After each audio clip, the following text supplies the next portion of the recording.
1922 ಒಬ್ಬ ಹುಡುಗ ಶಿಮಲಾ ಹೋಟೆಲ್ ಮುಂದೆ ನಿಂತ್ಕೊಂಡು ಕ್ಲರ್ಕ್ ಕೆಲಸ ಮಾಡೋಕೆ ಬ್ಯಾಸತ್ತಿದ. ಆದರೆ ಹೋಟೆಲ್ ವಾಚ್ಮ್ಯಾನ್ ಅವನನ್ನು ನೋಡಿ ಅವನಿಗೆ ಒಳಗೆ ಬರೋಕೆ ಬಿಡಲಿಲ್ಲ. ಆ ಟೀಮಲ್ಲಿ ಯಾರು ಕೂಡ ಕಾನ್ಸ್ಟಿನಲ್ಲಿ ಕುಡು ಅನ್ಕೊಂಡಿರ್ಲಿಲ್ಲ ಇದೇ ಹುಡುಗ ಹೋಟೆಲ್ ಓನರ್ ಆಗ್ತಾನೆ ಅಂತ.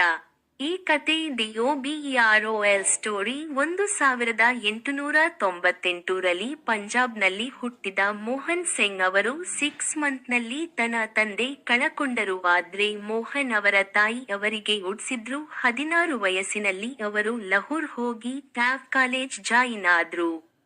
ಕಾಲೇಜ್ಗೆ ಹೋಗಿ ಅವರು ಚೆನ್ನಾಗಿ ಇಂಗ್ಲಿಷ್ ಮಾತಾಡೋದನ್ನ ಕಲ್ತ್ಕೊಂಡ್ರು. ಮತ್ತೆ ಅವರಿಗೆ ಒಂದು ಶೂ ಫ್ಯಾಕ್ಟರಿನಲ್ಲಿ ಪಾರ್ಟ್ ಟೈಮ್ ಕೆಲಸ ಸಿಕ್ತು. ನೋಡ್ತಾ ನೋಡ್ತಾ ಅವರು ಶೂ ಡಿಸೈನಿಂಗ್ ಕೆಲಸ ಚೆನ್ನಾಗಿ ಕಲ್ತ್ಕೊಂಡ್ರು. ಅವರು ನಾರ್ಮಲ್ ವಾಲ್ಕರ್ ಕಿಂತ ಸೂಪರ್ವೈಸರ್ ಆದ್ರು. ಮತ್ತೆ ಫುಲ್ ಟೈಮ್ ಮ್ಯಾನೇಜರ್ ಪೊಸಿಷನಲ್ ಬಂದ್ರು. ಬಡತನದಿಂದ ಬಂದ ಮೋಹನ್ ಅವರು ಇವಾಗ ಸೆಟಲ್ ಆದ್ರು ಅಂತ ತಿಳ್ಕೊಂತಾರೆ. ಆದ್ರೆ ಕತೆನಲ್ಲಿ ಸಣ್ಣ ಟ್ವಿಸ್ಟ್ ಇದೆ. 1919 ಇಂಡಿಯಾದಲ್ಲಿ ಬ್ರಿಟಿಷರು ಮಾಡಿದ ರಾಯಲ್ ಹೆಡ್ ಆಕ್ಟಿಂದ 1922ನಲ್ಲಿ ಶೂ ಫ್ಯಾಕ್ಟರಿ ಬಂದ್ ಮಾಡಲಾಯಿತು. ಮೋಹನ್ ಅವರ ಕೆಲಸ ಹೋತು. ಆದ್ರೆ ಮೋಹನ್ ಮತ್ತೆ ಯಶವಂತ್ ದೇವಿ ಜೊತೆ ಮದುವೆ ಆಗುತ್ತೆ. ಮತ್ತೆ ಅವರಿಗೆ ಒಂದು ಮಗಳು ಇರ್ತಾಳೆ. ಅದ್ರಿಂದ ಮೋಹನ್ ಅವರು ಕೆಲಸ ಹುಡುಕ್ತಾರೆ. ಅವಾಗ ಅವರು ಡಿಸೈಡ್ ಮಾಡ್ತಾರೆ ಶಿಮ್ಲಾ ಹೋಗೋಕೆ. ಬೇಸಿಗೆ ಕಾಲದಲ್ಲಿ